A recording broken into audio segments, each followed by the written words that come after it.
the ground at this point in time. Go ahead. Yes. Senator Tom Cotton says the nation's wealthiest colleges are indoctrinating young people with what he calls un-American ideas. He is proposing a new tax targeting the largest private endowments.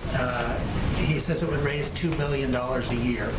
I wonder, does the president believe that our wealthiest schools are indoctrinating our youth with un-American ideas, and would he support such a tax? Is it a good idea? Now you've intrigued me. What are the un-American ideas that are indoctrinating our youth? The legislation doesn't lay out the precise...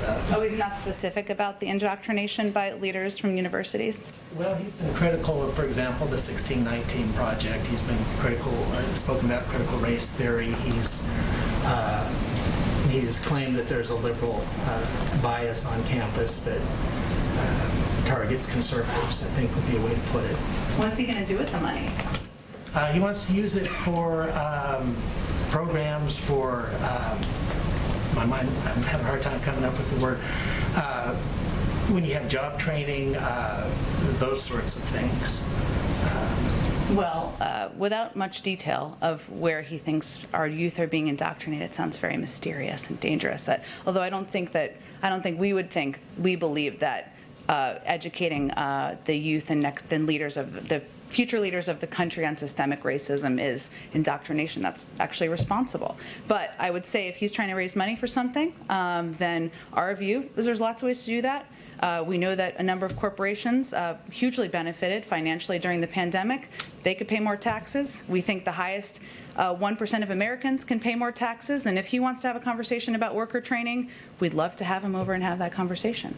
And then if I could follow up, we have a bridge over the Mississippi River at Memphis linking Arkansas and Tennessee. It's had to be shut down because there's a crack in it. Is this a fluke, or should Americans be concerned about the structural integrity of their bridges? And what, if anything, is the administration doing to address this problem?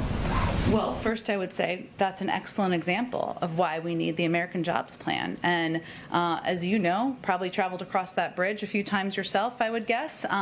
There are bridges around the country that are decades overdue in being repaired and being fixed, and ensuring that people traveling, they're going to work, they're taking their kids to school, are up to the standard that we should have in this country, in one of the most competitive and industrious countries in the world. So that's a good example of why the president's proposed repairing bridges around the country, repairing roads and railways. And the good news is that will create millions of jobs. So there's a win-win for communities around the country.